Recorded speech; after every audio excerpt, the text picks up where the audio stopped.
This is Chicago's Morning Answer with Dan Proft and Amy Jacobson on AM 560. The Answer.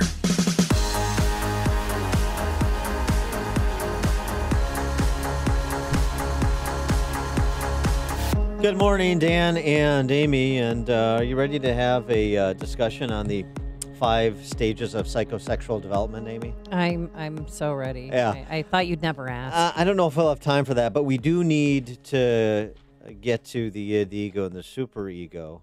And I'm going to offer my own psychiatric theory on President Trump. But we'll see if this is received well by Justin Frank, Dr. Justin Frank, who's a clinical professor of psychiatry at George Washington University Medical Center. He's the best-selling author of Bush on the Couch, Obama on the Couch, and the new book, see if you can predict the title. Trump on the couch? You got it. A little bit of psychoanalysis from a distance of our presidents. For more on the current occupant of the White House, we're pleased to be joined by Dr. Justin Frank. Dr. Frank, thanks for joining us. Appreciate it. Thank you. It's good to be here. All right, so here's my theory. See if... I want to hear your theory. All right. I think that what makes Trump different is that he has no superego. There's no ability to internalize cultural norms.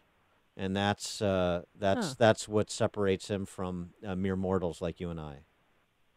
I think that's exactly right. Oh!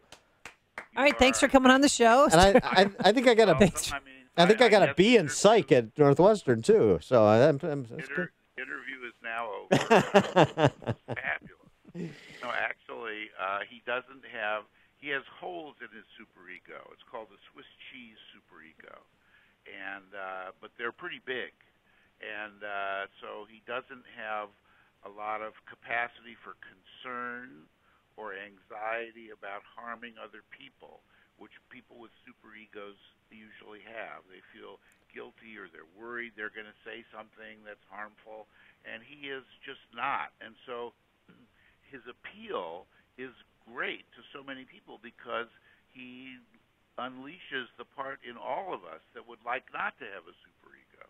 We would like to be able to tell people where to get off. We would like to be able to tell people what we think of them, and usually we're too inhibited to do that, and also it can cause trouble at home and at work and at school. But with him, he gives permission.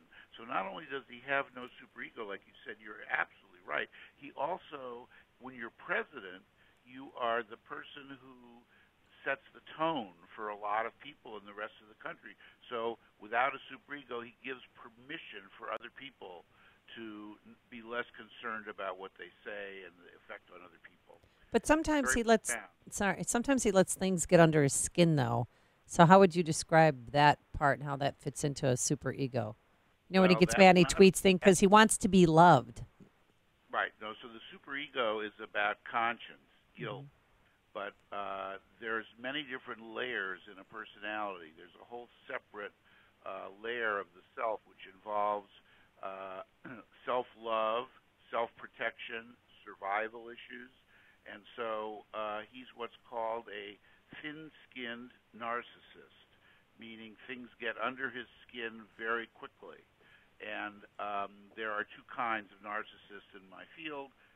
I think I'm more of a thick-skinned one myself, but thin-skinned ones get under your skin very quickly, and he gets really angry at people. And he's also on the lookout for being criticized.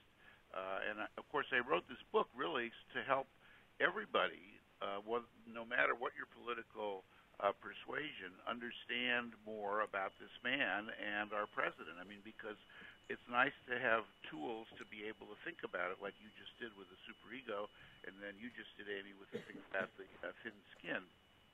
Where does think about things? And so in terms of influences, it's been reported, and it seems to be accurate, that Norman Vincent Peale had a great influence on Trump's sort of attitude about life and the power of positive thinking, sort of has informed how Trump has conducted his life, perhaps a bit nihilistic and utilitarian, but always positive, always forward, and that's been how he has found success. And so, of course, he's going to continue to pursue what has brought him success in his own mind.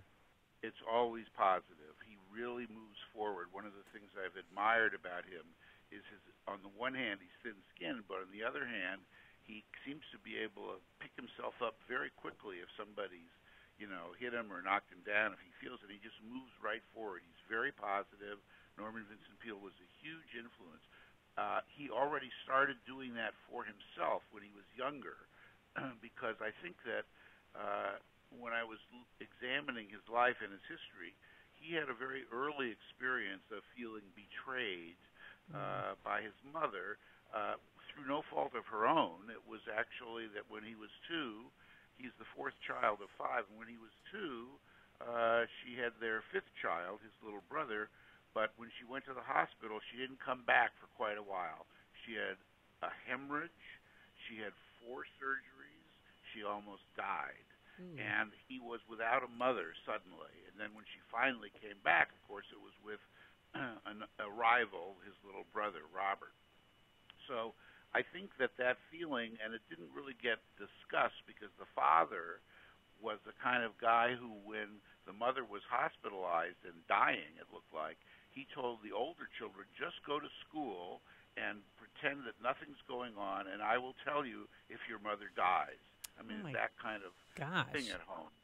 So I think that's pretty disturbing to me as a father and as a psychoanalyst, too.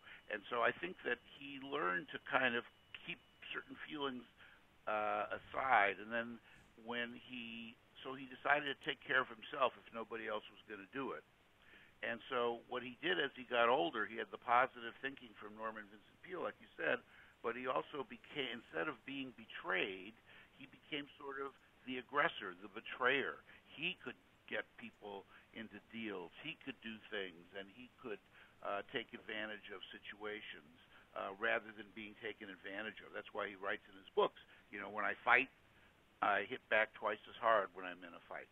Wow, and how did his brother's death affect him? I know he doesn't drink or smoke, never even tried it. Right. His brother... First of all, it's a complicated thing because his brother was named for his father.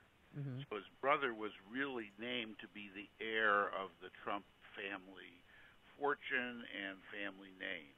And so he never, no matter what happened, he could never change his name to Fred Jr. Mm-hmm. So he was always someone other than the natural heir. And his brother, however, was... very difficult to deal with because he didn't like the way their father, cut corners in the building business. And the father got very angry at Fred Jr. and told him that he was spending too much money when he was in charge of one of the projects. So Donald was always groomed to not, and by himself almost, to not ever be like his brother. He would never fight with his father. He would never confront him. He would agree with him. And so that's the main thing that he did. When his brother died, his brother by then died of alcoholism, and when he was a pilot, his brother was a pilot for TWA, and his father and Donald both said being an airline pilot is like being a bus driver. I mean, they used contempt rather than dealing with other feelings that they might have had. So that's how he dealt with him. He never drank before his brother died, and he certainly never drank afterwards. His brother was the alcoholic. His father also never drank, and his grandfather was an alcoholic. So, and Trump behaves in some ways like a kind of white-knuckle sober person who's never drunk, but he has certain qualities that people who drink do, like feeling belligerent, exaggerating things, feeling stronger than anybody else. And those are things you see when people have had too much to drink. He is Dr. Justin Frank, clinical professor of psychiatry at George Washington University's Medical Center, the best-selling author of Bush on the Couch, Obama on the Couch, putting together psychoanalytical profiles of presidents, and now his new book, Trump on the Couch. And let me suggest for a follow-up book to Trump on the Couch, Ivanka and Jared on the Couch. Okay, I want to crawl inside their minds. Oh, my God. What a great idea. In fact, I'd like you to write the preface. All right, sure. I'm happy to do it. The introduction, and because what you'll see, as you said already, what happens to children of parents without a superego.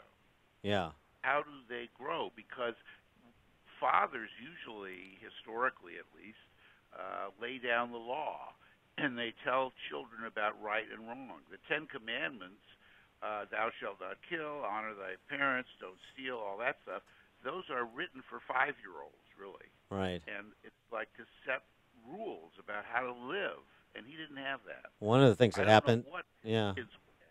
One of the things that happens is you could have a daughter that grows up to be a character from Westworld. Dr. Frank, thanks so much for joining us. Appreciate it. Good luck with the book. Thank you very much. And he joined us on our turnkey.pro answer line. If you're talking about it, Dan and Amy are talking about it. It's Chicago's Morning Answer on AM 560. The Answer. When the need